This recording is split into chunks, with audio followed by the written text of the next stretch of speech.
बात करते हैं उस ट्रिक की जिससे आप स्पर्म के पाथवे को बहुत अच्छी तरीके से याद कर सकते हैं, समझ सकते हैं और कभी भी इसका क्वेश्चन आए, आज तक 4 बार से ज़्यादा ये क्वेश्चन आ चुके हैं स्पर्म के पाथवे पे। अलग-अलग वैरायटी से क्वेश्चन पूछता है। उस क्वेश्चन के थ्रू हम इस ट्रिक को समझेंगे। अगर ये ट्रिक आप याद कर लेते हैं, तो आपको कभी भी स्पर्म के पाथवे वाले क्वेश्चन में कोई भी दिक्कत नहीं आएगी। तो सीधी-सी बात है कि एक क्वेश्चन आपके सामने लिखा हुआ है। क्वेश्चन क्या लिखा हुआ है?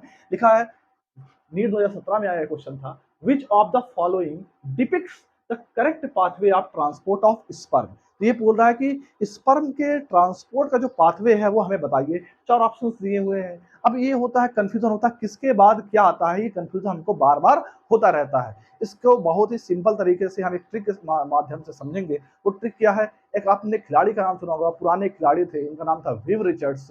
पर आज उन्हें हम सर वीव रिचर्ड्स ही बोलते हैं क्योंकि वो एक महान खिलाड़ी थे वेस्ट इंडीज के। उन्हीं अगर आप उनका नाम याद रखेंगे तो आपको जीवन भर स्पर्म का पाथवे याद रहेगा। वो क्या है समझते हैं। उनका ट्रिक क्या है? Sir Vivian Richards. अब क्या है सर विवियन रिचर्ड्स में आपको याद रखना है, जो भी कैपिटल लेटर से लिखे उनका डायरेक्ट मतलब है, जो स्मॉल लेटर में लिखे हैं उनका डायरेक्ट मतलब नहीं है। क्या है ट्रिक समझते हैं। देखिए यस से क्या है बनता, स्पर्म कहाँ है? सेमनीफेरस ट्यूब्यूल में बनता है। उसके बाद ये इंटर करता है कहाँ पे? रेटी टेस्टिस में इंटर करता है। रेटी टेस्टिस के बाद ये कहाँ जाता है? वासा इफ्रेंशिया में जाता है। वासा इफ्रेंशिया के बाद ये जाता है इपीडिडाइमिस में जाता है। इपीडिडाइमिस के बाद ये जाता है वॉश डिफरेंस से, और वॉश डिफरेंस कहाँ पे ओपन होती है? इजैकुलेटरी डक्ट में। यन रिचर्ड्स क्योंकि स्मॉल लेटर का कोई मतलब नहीं है। अगर आपको सर विवियन रिचर्ड्स इनका नाम याद रहता है तो आपको स्पर्म का पाथवे कभी भी भूलेगा नहीं और आप बहुत अच्छी तरीके से क्वेश्चन लगा लेंगे। एक तरह से तो अब देखते हैं क्या आंसर इसका सही हो सकता है। पहले सेमनीफेरस ट्यूब्यूल, क्या स्टार ऑप्शन में सेमनीफेरस ट्यूब्यूल नहीं है। फिर आप बात करते हैं उसके आगे क्या इंटर करता है? रेटी टेस्टिस। हाँ, ऑप्शन ए में रेटी टेस्टिस हमको सबसे पहले दिख रहा है। रेटी टेस्टिस के बाद क्या होना चाहिए? वासा इफ्रेंशिया होना चाहिए। हमको ऑप्शन ए में वासा इफ्रेंशिया दिख रहा है। वासा इफ्रेंशिया के बाद क्या होना चाहिए? इपीडिडाइमिस। इपीडिडाइमिस हमें दिखा। इपीडिडाइमिस के बाद क्या है? इपीडिडाइमिस कहाँ पर होता है? वॉश डिफरेंस में। वॉश डिफरेंस तो कहीं ना कहीं हमको ये होना चाहिए कि ये ऑप्शन ए सही होना चाहिए। सीधी सी बात है। ये तो एक तरह का क्वेश्चन हो गया।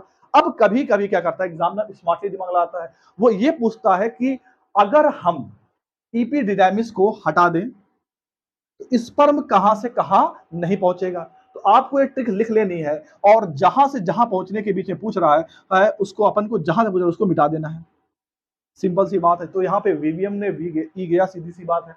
तो अब देखेंगे कि स्पर्म कहां से पहुंचेगा, तो आप डायरेक्ट ऑप्शन लगा देंगे सर वासा इफ्रेंसिया से स्पर्म वासा इफ्रेंसिया से वॉट डिफरेंस में नहीं पहुंचेगा क्योंकि इपीडिडाइमिस अपन ने गायब कर दिया। अगर आप कहीं पे अगर ये इसने ये पूछ लिया, एक साल एग्जाम में क्वेश्चन पूछा था कि अगर हम वासा इफ्रेंसिया को हटा दे स्पर्म कहां जाएगा, तो आपको सिंपल याद है रेटी टेस्टिस से स्पर्म इपीडिडाइमिस पे नहीं जाएगा। होप आप लोग को अंडरस्टैंड हो गया होगा। नोट डाउन, आगे इससे समझते हैं।